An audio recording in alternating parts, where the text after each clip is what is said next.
বিশ্ব নবীর পথ চিরশান্তির পথ, অশান্ত বিশ্বে তুমি রহমত।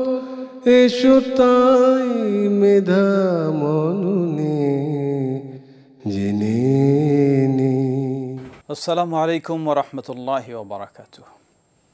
আলহামদুলিল্লাহি রাব্বিল আলামিন ওয়া সলাতু ওয়াস সালামু আলা আবদিল্লাহি ওয়া রাসূলিহি নবিয়িনা মুহাম্মদ ওয়া আলা আলিহি ওয়া সাহবিহি ওয়া মান তাবিআহুম বিইহসানিন ইলা ইয়াউমিদ্দিন, আম্মা বা'দ।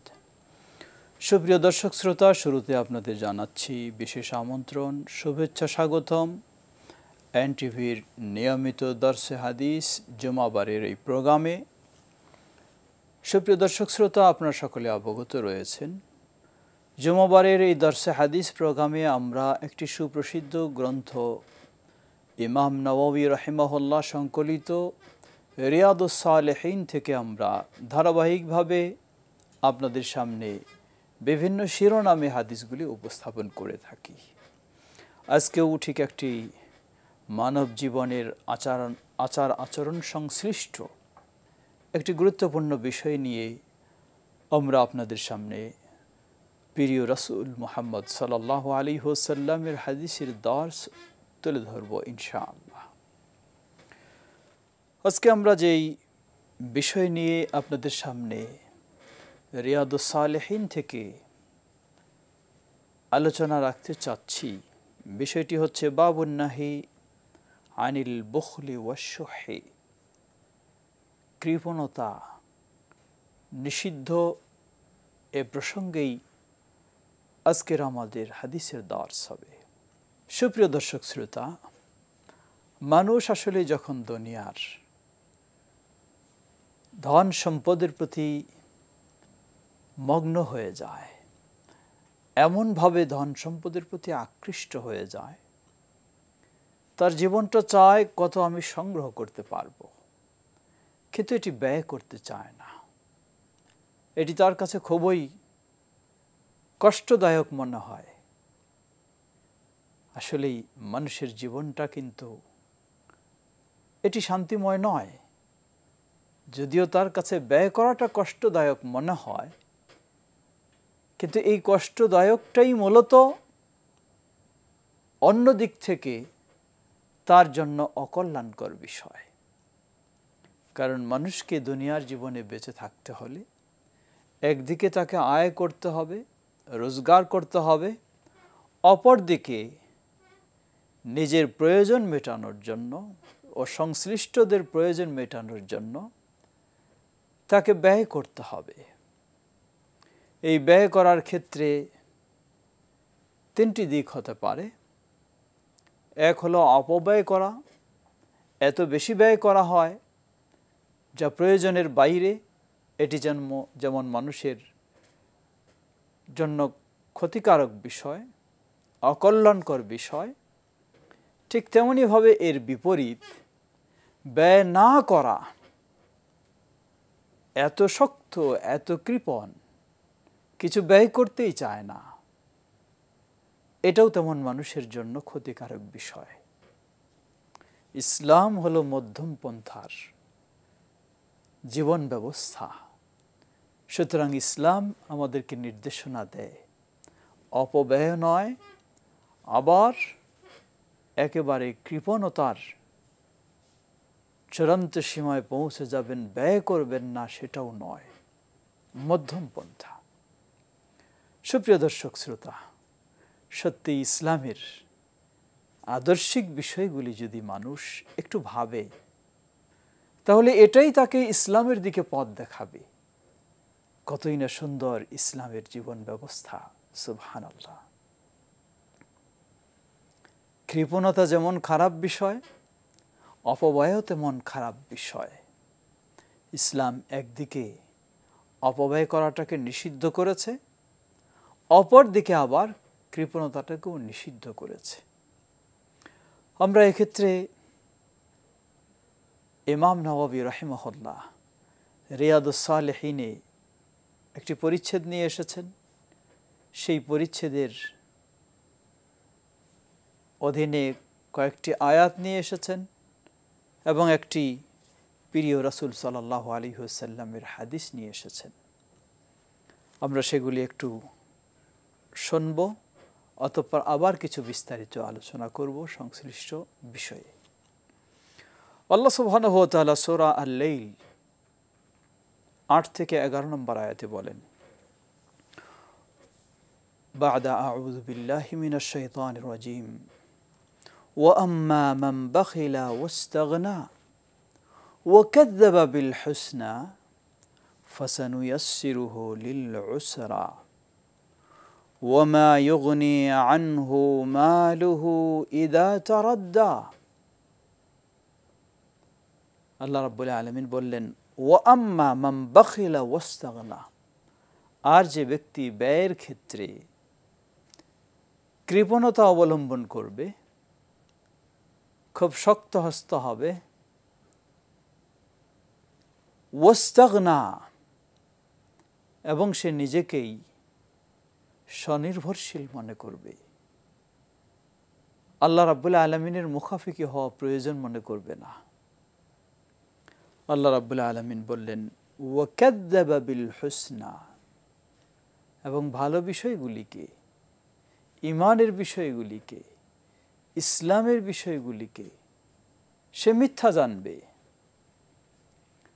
ফাসানুয়াসসিরুহু লিল উসরা, আল্লাহ বলছেন আমি তার জন্য কষ্টদায়ক পথটাই আমি তার জন্য সহজ করে দেব। ওয়া মা ইউগনি আনহু মালুহু ইযা তারাদ্দা, যখন এই ব্যক্তি জাহান্নামে প্রবেশ করবে, তার এই ব্যয় বন্ধ করে কঠিন কৃপণতার সাথে যে সম্পদ সঞ্চয় করে রেখেছিল সেগুলো কোনোই কাজে আসবে না। সুপ্রিয় দর্শক শ্রোতা, লক্ষ্য করুন, এই আয়াতগুলির আগে আল্লাহ রাব্বুল আলামিন বিপরীত আরেকটি বিষয় বললেন, ওয়া আম্মা মান আ'তা ওয়াত্তাকা, আর যে ব্যক্তি তার সাধ্য সামর্থ্য অনুযায়ী ব্যয় করবে, অসহায়কে দেবে, পরিবারের মানুষদের সুন্দরভাবে চলার জন্য দেবে,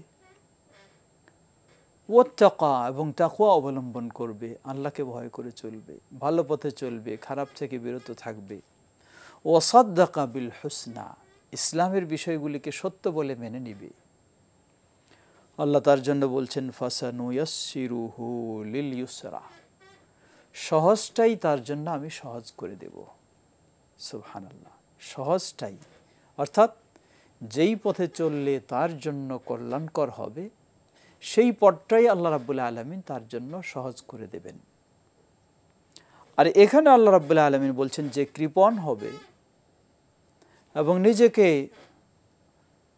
আল্লাহ মুখাফিকি মনে করবে না, ইসলামের বিষয়গুলিকে মিথ্যা জানবে, আল্লাহ বলছেন ফাসানুয়াসসিরুহু লিল উসরা, কঠিন পথ সেটা আমি তার জন্য সহজ করে দেব। মানে কেউ ভাবতে পারেন যে কঠিন পথ সহজ করে দেওয়া এটি তো ভালো জিনিস।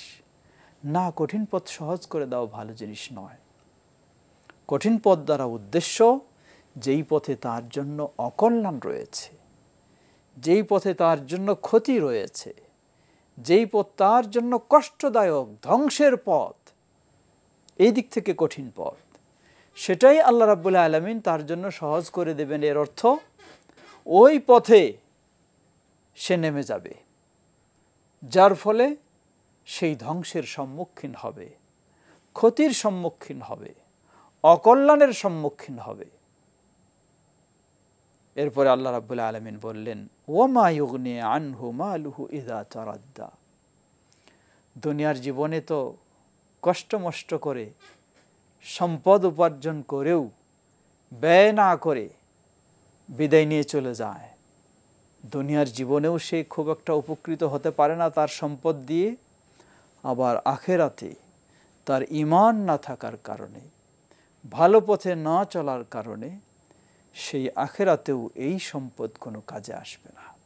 সুপ্রিয় দর্শক শ্রোতা, এমনইভাবে আল্লাহ রাব্বুল আলামিন সূরা আত-তাগাবুনের 16 নম্বর আয়াতে বলেন, ওয়া মান ইউকা শুহা নাফসিহি ফাউলাইকা হুমুল মুফলিহুন। আর আল্লাহ রাব্বুল আলামিন যেই ব্যক্তিকে তার কৃপণতা থেকে, এই বখিলি থেকে তাকে রক্ষা করবেন, অর্থাৎ কৃপণ বানাবেন না, কৃপণ হওয়া থেকে মুক্ত করবেন, ফাউলাইকা হুমুল মুফলিহুন, সেই ব্যক্তি হবে সফল, সার্থক, বিজয়ী ব্যক্তিদের অন্তর্ভুক্ত। তার দুটি আয়াত পাশাপাশি, এক আয়াত বলে দিচ্ছে কৃপণতা হলো ধ্বংসের পথ, অপর আয়াত বলে দিচ্ছে কৃপণতা থেকে মুক্ত হতে পারলে এটি হবে তার জন্য সফলতার পথ। সুপ্রিয় দর্শক শ্রোতা, এ পর্যায়ে আমরা লক্ষ্য করি ইমাম নববী রাহিমাহুল্লাহ এ বিষয়ে সম্পৃক্ত একটি হাদিস নিয়ে এসেছেন, যা প্রসিদ্ধ সাহাবী জাবির ইবনে আব্দুল্লাহ রাদিয়াল্লাহু তাআলা আনহুমা বর্ণনা করছেন। রাসূলুল্লাহ সাল্লাল্লাহু আলাইহি ওয়াসাল্লাম বলেন, ইত্তাকু আয-যুলমা ফাইন্নায-যুলমা যুলুমাতু ইয়াউমিল কিয়ামাহ। বলছেন তোমরা জুলম থেকে বেঁচে থাকো, অবিচার থেকে, অন্যায় থেকে বেঁচে থাকো, কারণ আজকে পৃথিবীর বুকে যদি একটা অবিচারের কারণে, একটা অন্যায়ের কারণে এই জুলম হয়ে থাকে, কিয়ামতের দিন এই জুলমটা অসংখ্য জুলমে রূপ লাভ করবে। এই দুনিয়ার জুলমটা কিয়ামতের দিন আপনাকে কঠিন পর্যায়ে নিয়ে চলে যাবে। এরপরে বললেন, ওয়াত্তাকুশ শুহা, তোমরা এই কৃপণতা থেকেও বেঁচে থাকো। ফাইন্নাশ শুহা আহলাকা মান কানা ক্বাবলাকুম, জেনে রাখো তোমাদের পূর্ববর্তী যে জাতিরা ছিল তাদের মাঝে এই কৃপণতা স্বভাবের কারণে তাদের কেউ কেউ ধ্বংস হয়ে গেছে, এই কৃপণতার কারণে।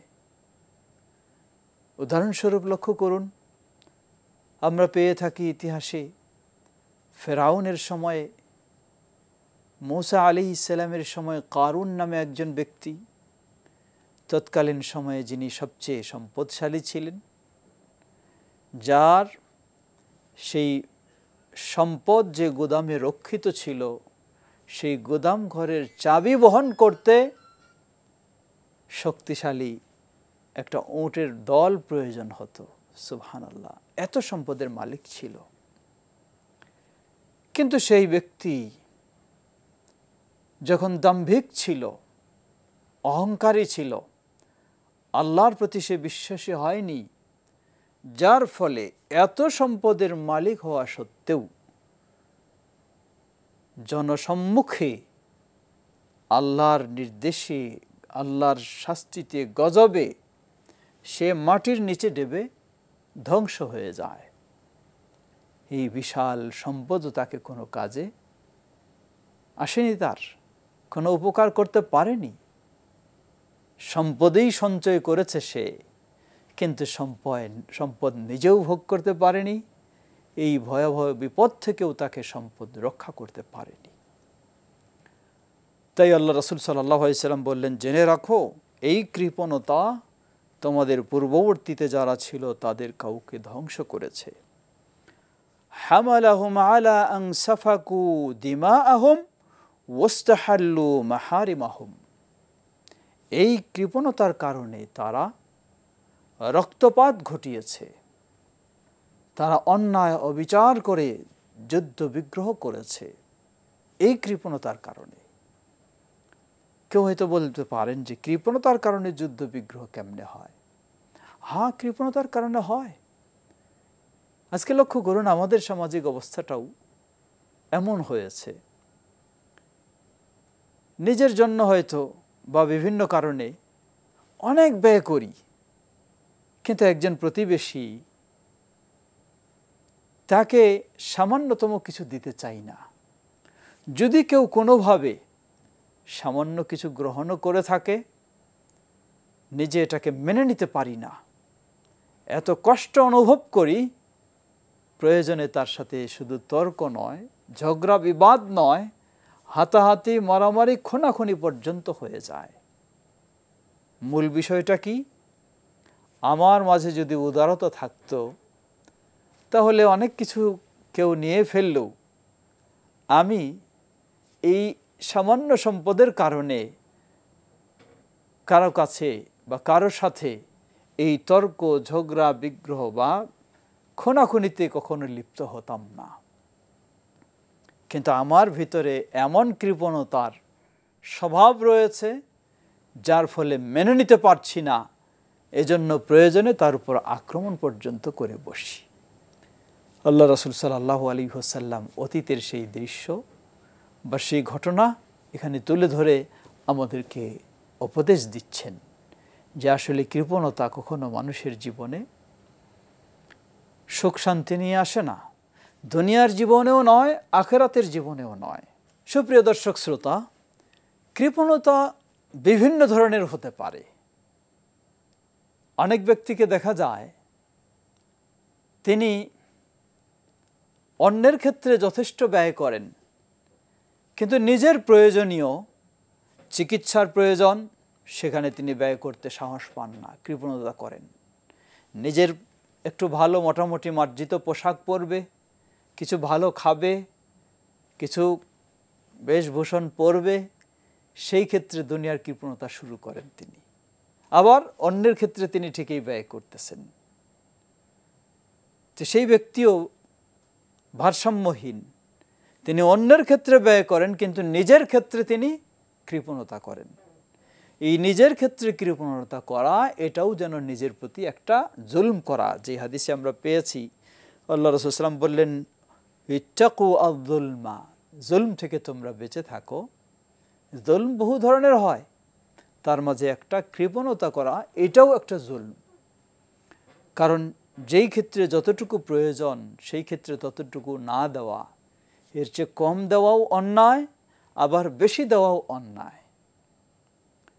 তা আমি কষ্ট করে উপার্জন করেছি, অন্যের জন্য ব্যয় করছি ঠিকই, সেখানে আমার কৃপণতা নেই, কিন্তু নিজে ভোগ করার ক্ষেত্রে চরম কৃপণতা করে থাকি। এটি এক ধরনের কৃপণতা, যা অবশ্যই ক্ষতিকারক বিষয়। আবার আরেকটা দেখা যায়, কতক ব্যক্তি এমনও রয়েছেন, তিনি তার বন্ধু বান্ধব ও বাইরের মানুষ নিয়ে যথেষ্ট ব্যয় করেন, অকাজেও তার অর্থ সম্পদ ব্যয় করে থাকেন, কিন্তু নিজের স্ত্রী সন্তানদের জন্য যখন ব্যয় করার প্রয়োজন হয় সেখানে তিনি খুব শক্ত হয়ে যান, খুব হিসাবী হয়ে যান। এটি আরেকটি চরম খারাপ বিষয়। কারণ দুনিয়াতে সবচেয়ে বেশি তো আপনার কাছে অধিকার রাখে প্রতিবেশীর চেয়ে, বন্ধুর চেয়ে, অন্য মানুষের চেয়ে আপনার স্ত্রী সন্তান, তারাই আপনার বেশি অধিকার রাখে আপনার কাছে। আপনার সম্পদের হক তাদেরই বেশি। আপনার মৃত্যুর পর আপনার সম্পদ আপনি চাইলেও না চাইলেও তারাই মালিক, তারাই ওয়ারিস। কিন্তু আপনি বাইরে যখন ঘোরেন, বন্ধু বান্ধবদের সাথে যথেষ্ট আপনি পর্যাপ্ত ব্যয় করেন, কিন্তু নিজের পরিবারের জন্য যখন প্রয়োজন দেখা দেয় সেখানে আপনি কৃপণ হয়ে যান, সেখানে খুব শক্ত হয়ে যান। এমনটি কখনো বাঞ্ছনীয় নয়। বরং আল্লাহ রাসূল সাল্লাল্লাহু আলাইহি ওয়াসাল্লাম বলেন, একজন মানুষ তিনি যা কিছু ব্যয় করেন, এমনকি তার স্ত্রীর জন্য যে এক লোকমা খাদ্য তিনি প্রস্তুত করেন, সেটাও তার জন্য একদিক থেকে যেমন তার এটি দায়িত্ব, অপর দিক থেকে এটি তার জন্য সাদাকা, অর্থাৎ ভালো আমল হিসাবে আল্লাহ সুবহানাহু ওয়া তাআলার কাছে গণ্য হবে। সুবহানাল্লাহ। ঠিক সন্তানদেরকেও এর পিছনে যা ব্যয় করবেন সেটাও। এর অর্থ এই নয় আবার আপনি বেশি সওয়াব পাওয়ার জন্য বেশি অপব্যয় শুরু করে ফেলবেন, তাও নয়। সেক্ষেত্রেও নিজের স্ত্রী সন্তান তাদের জন্য যখন ব্যয় করবেন সেটাও হতে হবে পরিমিত, তা হতে হবে মধ্যম পন্থায়। সেখানেও কৃপণতা যেমন নয়, অথবা সেখানেও তেমন হবে না অপব্যয়, সেটাও যেন মধ্যম পন্থা হয়। তাহলে এটিই হবে উত্তম, এটিই হবে কল্যাণকর সকলের জন্য। সুপ্রিয় দর্শক শ্রোতা, ঠিক আবার মানুষ নিজের পরিবারের জন্য নিজের জন্য ব্যয় করতে কোনো দ্বিধা করে না। যত প্রয়োজন প্রয়োজনের অতিরিক্ত ব্যয় করে। কিন্তু একজন অসহায়, কষ্টে ভোগা, দরিদ্র বা অসুস্থ মানুষ যদি তার কাছে এসে সামান্য সাহায্য চায়, সেই সময় তিনি এত শক্ত কৃপণ হয়ে যান, 2 টাকাও তার পকেট থেকে বের হয় না। অথচ তার আল্লাহ রাব্বুল আলামিন যথেষ্ট সামর্থ্য দিয়েছেন। মানে এই ব্যক্তি আবার সে নিজের ও পরিবারের জন্য অপব্যয় করে থাকে, পর্যাপ্ত ব্যয় শুধু নয়, অপব্যয় করে থাকে। কিন্তু বাইরের কোনো মানুষ চাইলে, অথবা তার ভাইয়ের সন্তানেরা কিছু চাইলে, বোনের সন্তানেরা কিছু চাইলে, প্রতিবেশীরা কিছু চাইলে, সেখানে তার অবস্থানটা খুবই শক্ত হয়ে যায়, খুবই কঠিন হয়ে যায়, খুব বড় কৃপণ তিনি সেখানে হয়ে যান। এমন কাজটিও কখনো ভালো নয়। সুতরাং আমরা বলবো, ব্যয়ের ক্ষেত্রে নিজের জন্য হোক, স্ত্রী সন্তানদের জন্য হোক, প্রতিবেশীর জন্য হোক, আত্মীয় স্বজনের জন্য হোক, অসহায় দরিদ্রের জন্য হোক, যেমনইভাবে কৃপণতা নিষিদ্ধ, কোনোটাতেই চলবে না, ঠিক তেমনইভাবে কোনোটাতেই আবার অপব্যয় করাও চলবে না। সবটাতেই হতে হবে মধ্যমপন্থী। মনে রাখবেন, আল্লাহ আপনাকে এই সম্পদের নিয়ামত দিয়েছেন, আপনি পার পেয়ে যাবেন না, এই নিয়ামতের হিসাব আপনাকে দিতে হবে। আল্লাহ রাব্বুল আলামিন বলেন, সুম্মা লাতুসআলুন্না ইয়াওমাইযিন আনিন নাঈম। সেই ভয়াবহ কিয়ামতের দিন আপনাকে প্রতিটি নিয়ামত সম্পর্কে জিজ্ঞাসা করা হবে, আপনি জিজ্ঞাসিত হবেন। আল্লাহ আপনাকে সম্পদ দিয়েছেন, এই সম্পদ যদি অপব্যয় করেন, সেটিও অন্যায় হিসাবে আপনি জবাবদিহিতার কাঠগড়ায় দাঁড়াবেন। আবার যদি আল্লাহ আপনাকে সামর্থ্য দিয়েছেন, এরপরেও আপনি খুব শক্ত অবস্থানে থাকেন, কৃপণ হয়ে যান, একেবারে প্রয়োজন হলেও সেখানে দিতে আপনি নারাজ, নিজের জন্য হোক, পরিবারের জন্য হোক, বা অসহায় দরিদ্র মানুষের জন্য হোক, তাহলেও আপনাকে আল্লাহর কাছে জবাবদিহির সম্মুখীন হতে হবে। আসুন আমরা সকল স্বভাব বর্জন করে, মধ্যমপন্থা অবলম্বন করে আমরা সুন্দর আদর্শ অনুসরণ করার চেষ্টা করি, যার মাপকাঠি হচ্ছেন আমাদের প্রিয় রাসূল মুহাম্মদ সাল্লাল্লাহু আলাইহি ওয়াসাল্লাম। আল্লাহ রাব্বুল আলামিন বলেন, লাকাদ কানা লাকুম ফি রাসূলিল্লাহি উসওয়াতুন হাসানাহ। তোমাদের জন্য উত্তম আদর্শ হচ্ছে রাসূলুল্লাহ সাল্লাল্লাহু আলাইহি ওয়াসাল্লামের মাঝে।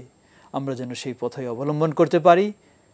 আল্লাহ আমাদের সবাইকে সে তৌফিক দান করুন। ধন্যবাদ সকলকে এনটিভির এই সুন্দর প্রোগ্রাম উপভোগ করার জন্য। আবারও আপনাদের আমন্ত্রণ রইল। আল্লাহ আমাদের সকলকে এই সুন্দর হাদিসের দর্শ থেকে শিক্ষা নিয়ে উপকৃত হওয়ার তৌফিক দান করুন। ওয়া আখিরু দাওয়ানা আলহামদুলিল্লাহি রাব্বিল আলামিন। সুবহানাকা আল্লাহুম্মা ওয়া বিহামদিকা আশহাদু আল্লা ইলাহা ইল্লা আনতা আস্তাগফিরুকা ওয়া আতুবু ইলাইক। ওয়াসসালামু আলাইকুম ওয়া রাহমাতুল্লাহি ওয়া বারাকাতুহু। চিরশান্তির পথ অশান্ত বিশ্বে তুমি রহমত, এসো তাই মেধা মননে জেনে